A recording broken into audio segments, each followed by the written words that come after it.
yeah, Dad, you went on national TV and told the whole world your mother was a prostitute, you know. But I said, by me doing that, that might give inspiration to another kid who's out there now, whose mother's a prostitute, his father's a crackhead or a drug addict. I took lessons. It was a little church over here, right out the center. Okay. And the priest used to play sax, and I used to walk past him, and it used to sound, you know, so good.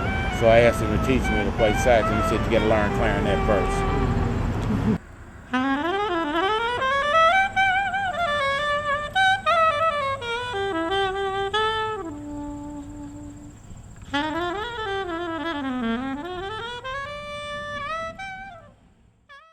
But I admire Leo because he made it. And he has made it through all that, you know, his brother and sister didn't make it. But he made it. He survived. And what I like about it is that he's willing to come back and try to save someone else in this community or wherever he is.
My name is Anna Marie Bray, and I was a friend of Leo's mother, and we were together mostly every day of our lives. Leo's carrying the torch, but you've heard the history on Leo. He's come from, shall we say, nothing to something and much more. I picked him up and took him to the sink and washed him off and carried him up Fulton Street to my residency and laid him on the bed with my son and my daughter. And he became my child. I think that we can change this town and make it what it once was, and even better, even greater. Now he's here. He's accomplished a lot, but he crawled a lot before he got to where he's at. And I'm proud of him. I can't express the feeling, but I know the joy is down in my soul for him. Well, I'm born and raised on the hill, and I have a saying that all roads lead to the hill, and I believe that's true in our city and in our county.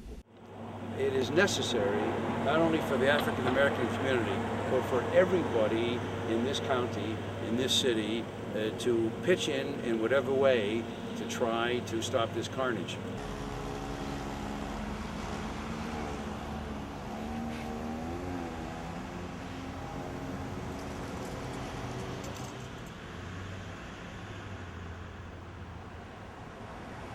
I've been shot. That's no fun. In 1982, I was robbed. Christmas Eve, 1982. I was shot in my chest, in my arm, both legs. The young man's, he had a MAC-10. I guess it hold about 50 bullets, and it jammed on it, and then he pistol whipped me.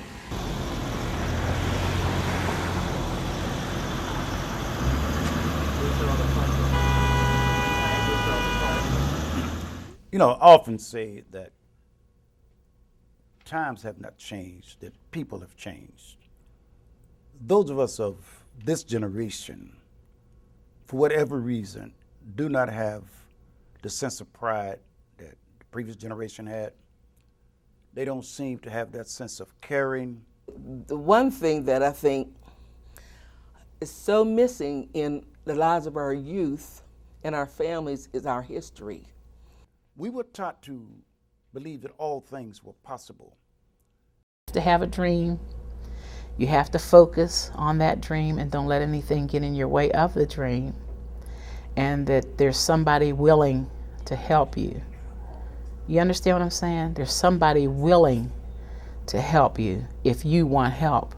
And I think what we have to do is look to the future. What should be the new Hill? How do we shape it? How do we become a part of it?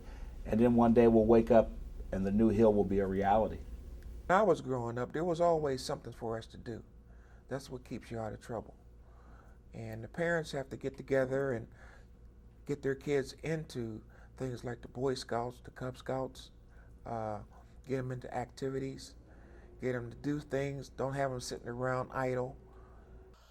But it was just so absolutely beautiful with all the clubs and the stores. It was self-sustaining. The Roosevelt Theater, the Granada Theater, and there was just so much to do in the Hill.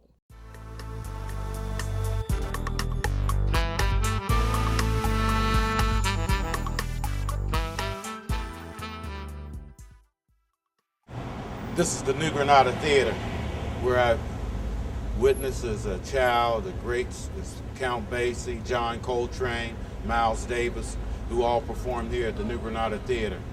I remember when the new Twist movies would come out and we would jump on the stage and dance to the movies. This place brings back a lot of memories and a lot of the greatness in the jazz field and R&B field performed right here at the New Granada Theater.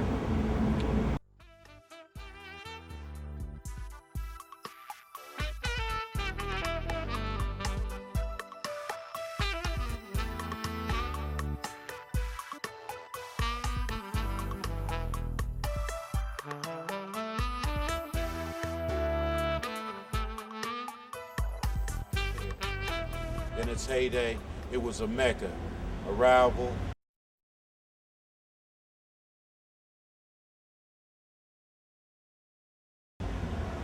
And on a level of those in as small as Paradise in New York, and also some of the finer clubs in Los Angeles. As a young child, I would sit in the front row, second row, and dream that one day that I could play with Miles Davis and John Coltrane. And it seems like almost like a time warp. And standing here now, 40 years later, I can almost close my eyes and hear Miles Davis playing. I work for the Pittsburgh Public Schools, and what I've noticed about young people in the schools is that you may have 3 generations of family members under 50 years of age. You may have a grandmother that's 50, she may have had a child when she was 15 or 20, and her daughter may have had a child when she was 15 or 16. She may have 3 generations, and each one is raising the other without any real support. So not one of them know how to raise each other, and they're just learning as they go, or they're trying the best they can.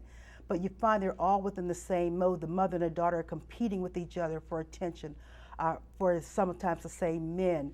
They're dressing similarly. And so you don't have that mother figure, that mother role that's out there to provide that particular guidance that a child needs, and that is so important. That is so important in their life. Gone so soon. Waking up, listening to the news, another brother shot, or what should we do? Another young person taken out of the game, watching our community being shattered. What a shame. Another mother's heart broken while she escorts her son to an early grave. Where has our love gone wrong? Why must our young be turned on to the thug life, the drug life? Now families left all alone. Another young man shot down to the ground. Many opportunities he faced while others sit back and frown. My brother, you have gone to the safest place that all of us dream of someday. Too young to go, a family at loss. Payback's a must, but is it really worth the cause? An innocent child, his mother now suffers, proud of her son that lays 6 feet under. When will this foolish game end? Let's now pull together and defend our young brothers, our young sisters, gone so soon. Peace. When I listened to the sister's poem that she cited earlier, it just compels me to want to do more to stop the gang violence.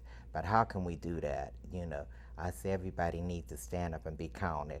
We need the comforter to disturb and disturb the comfort. Well, I feel that we need to put a stop to all the gang violence and things like that that's still going on. That was back in the days and they're still going on right now. I think that the kids, like from 8 years old, they have gang violence in them too. I think it started at home first because what they see their dad and their uncle and their big brother doing, that they're gonna follow behind.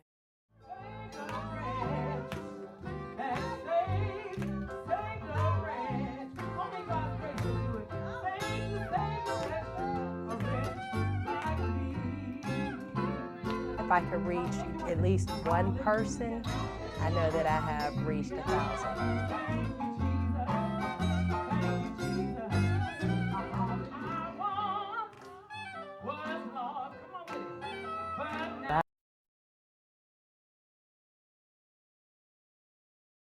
I admire Leo because he made it. And I think he could be called M-A-N because he's done it. And he did it by himself.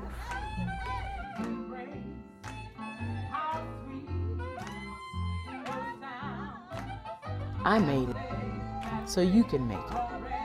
And I want to help you find your way.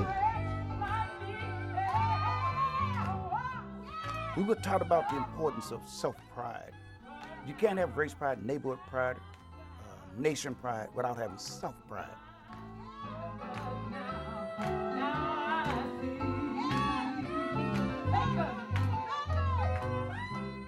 In order for the hill to come back, those of us who live here, it's very difficult to talk about those who have left, but those who live here must have a sense of pride in their community.